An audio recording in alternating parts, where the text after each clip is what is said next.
السلام علیکم ورحمۃ اللہ۔ یہ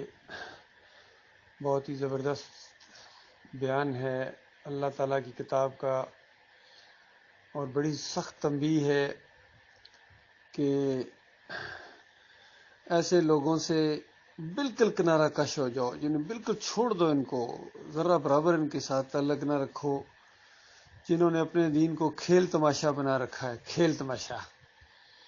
اور دنیوی زندگی نے انہیں دھوکے میں ڈال رکھا ہے۔ اور اس قرآن کے ذریعے سے نصیحت بھی کرتے رہیں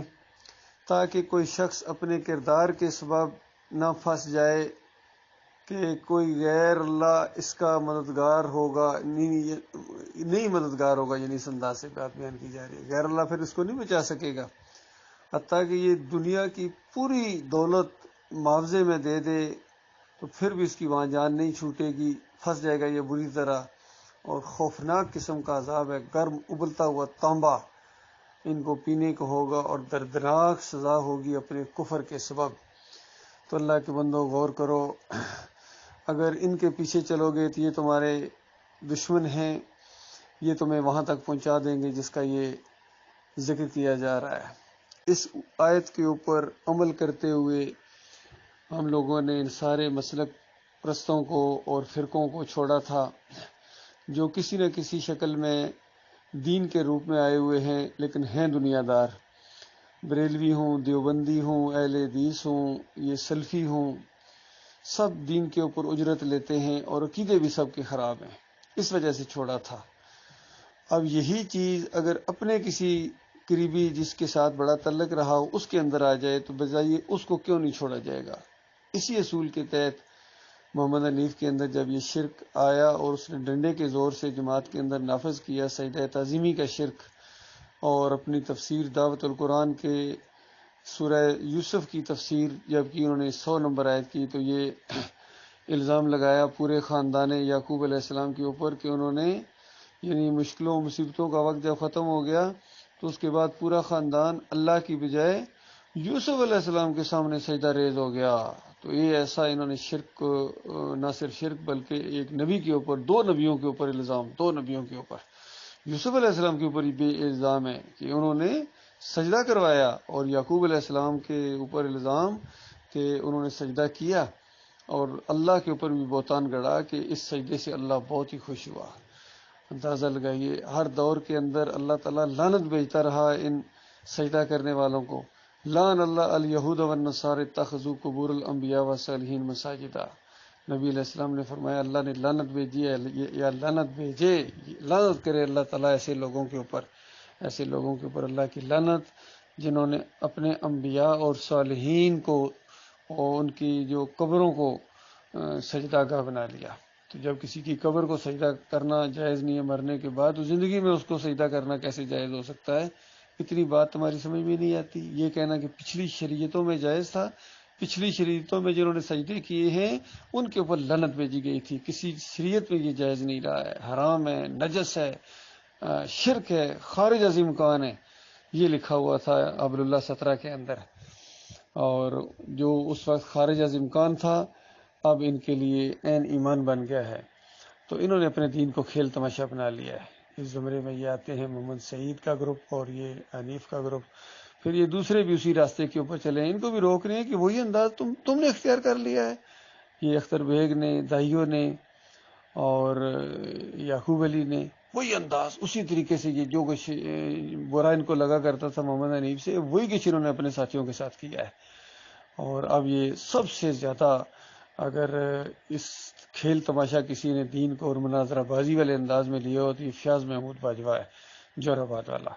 یہ انگلیوں پر نچا رہا ہے ان بدر صاحب کے بیٹوں کو،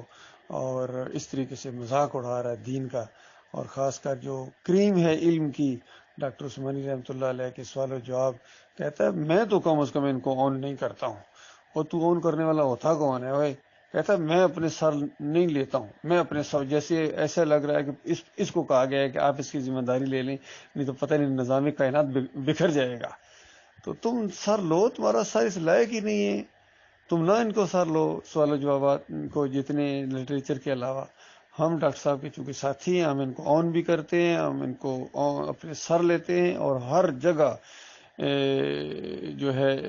جو بھی اس کا کوئی مخالف ہے یا جس انداز سے اگر کسی کو پرابلم ہے تو ہم اس سے بات چیت بھی کرنے کے لیے تیار ہیں، ان کو بتائیں گے کہ بالکل قرآن و حدیث کے مطابق ہیں، یہ مومنانہ تفسیر ہے قرآن اور حدیث کی، تو اگر تمہارے دماغ کے اندر خرابی ہے تو تم اس کے ذمہ دار ہو، اور ہم تو اللہ کی کتاب کو اس طرح مانیں گے جس طرح صحابہ اکرام نے اس کو مانا ہے، اور اہل علم نے اس کی صحیح تشریح کی ہے کہ ان حدیث کا کیا مطلب ہے۔ باقی ان مسلک پرستوں نے ان سے کفر و شرک بھی نکالا ہے، قرآن سے انہوں نے کفر و شرک نکالنے کی کوشش کی ہے، صحیح حدیث سے نکالنے کی کوشش کی ہے، صوفیوں نے اس صحیح روایت سے یہ نتیجہ اخذ کرنے کی کوشش کی ہے جس میں اللہ تعالیٰ کہتا ہے کہ میرا بندہ جب نوافل کے ذریعے میرا قرب حاصل کرتا ہے، میں اس کے ہاتھ بن جاتا ہوں جس سے پکڑتا ہے، میں اس کے منہ بن جاتا ہوں جس سے بولتا ہے، اس کے کان بن جاتا ہوں جس سے سنتا ہے، اس کی آنکھیں بن جاتا ہوں جس سے وہ دیکھتا ہے، تاکہ اس کے پاؤں بن جاتا ہوں جس سے وہ چلتا ہے، اور پھر وہ مجھ سے جو مانگتا ہے میں اس کو دیتا ہوں۔ اسی کے اندر اس کا جواب موجود ہے۔ صوفی کہتے ہیں دیکھا بندہ اللہ بن جاتا ہے، تو صوفیوں کے دماغ کی خرابی ہے، حدیث کی خرابی نہیں ہے۔ حدیث کا صاف مطلب اسی کے اندر آخری حصے میں اس کا جواب ہے۔ اللہ تعالیٰ فرماتا ہے پھر وہ جو مجھ سے مانگتا ہے میں اس کو دیتا ہوں، یعنی وہ اللہ نہیں بن جاتا ہے، میرا بندہ ہی رہتا ہے۔ تو اس کا معنی یہی سب نے محدثین نے بیان کیا، سب نے نیک لوگوں نے یہی کہ اس کا مطلب یہ ہے اس کے ہاتھ پاؤں منہ ناک کان اللہ کی نافرمانی میں استعمال نہیں ہوتے، اس کے پاؤں اللہ کی نافرمانی میں نہیں اٹھتے ہیں، یہ مطلب ہے کہ اللہ وہ اپنے طرف اس کو منسوب کر دیتا ہے، اب بندہ اللہ نہیں بنتا ہے۔ تو اسی طریقے سے ان قادیانیوں نے ٹھوکر کھائی، بریلویوں نے دیوبندیوں نے اپنے اپنے مسلک بنائے، اسی وجہ سے شیعوں نے صحیح بات کو تروڑ کے پیش کرتے ہیں، پھر منکر روایتوں کو حمایت میں پیش کرتے ہیں، یہ ان کو ہوا ہے۔ تو اس انداز سے اگر صحیح بات سے کوئی غلط نتیجہ نکالنا تو اس کا خرابی ہے۔ فیاض محمود کا یہ باجوہ کا یہ کہنا کہ یہ ان سوالوں جواب کی وجہ سے گروہ بندیاں ہوئی ہیں، یہ اس کے اپنے دماغ کی خرابی ہے، جس نے گروہ بندی کی ہے اس کے اپنے دماغ کی خرابی ہے۔ لہٰذا اس آیت کی روشنی میں ہم بالکل اپنے ساتھیوں تک یہ بات پہنچا رہے ہیں، ہر ایک تک سنو، ہمارا ان سے کوئی تعلق نہیں ہے، بالکل جنہوں نے اپنے دین کو کھیل تماشا بنایا ہوا ہے، چاہے یہ اختر بیگ ہو، چاہے یہ یعقوب علی ہو، چاہے یہ باجوہ ہو، اور باجوہ کے آگے سپورٹر ہیں، شیطانیت پھیلاتے ہیں بالکل۔ ایک تو اس کا یہ شعیب عالم ہے، اور پھر اس کا ایک کاشف حسین ہے، اور تیسرا وہ کوئی میر صاحب ہیں، وہ بھی بڑے ایکٹیو رہتے ہیں، اور بڑی تکلیف ان کی ہوتی تھی جب میں ڈاکٹر صاحب کی کلپ ڈالتا تھا اور اس کے ساتھ تبصرہ بھی کرتا تھا، بڑی تکلیف ہوتی تھی، کہتا رشید صاحب یہ نہ کیا کریں، یہ نہ کیا کریں، یہ ساتھ تبصرہ کر کے حمایت کا اعلان کرتے ہیں نا، یہ بڑی پریشانی ہوتی ہے۔ اور جب وہاں میٹنگ ہوئی تھی ان کے پاس، میں جب کراچی گیا تھا تو وہاں بھی اس نے اسی انداز سے شورا کے اندر بیان دیا تھا کہ جو ڈاکٹر صاحب کا ہمارا وقت نام لیتے ہیں یہ ذرا مناسب نہیں ہے، تو میں نے اسی وقت اس کو روک دیا تھا، حضرت صاحب کس بینڈ سے بول رہے ہیں، اگر آپ کو اچھا نہیں لگتا تو ہمیں تو اچھا لگتا ہے۔ اور انہی جیسے لوگوں کو میرا صاحب نے کہا تھا کہ ہم لیں گے اور اتنا لیں گے کہ تمہیں ہیضہ کرا دیں گے۔ اللہ تعالیٰ کو فکر کرنے کی توفیق عطا فرمائے۔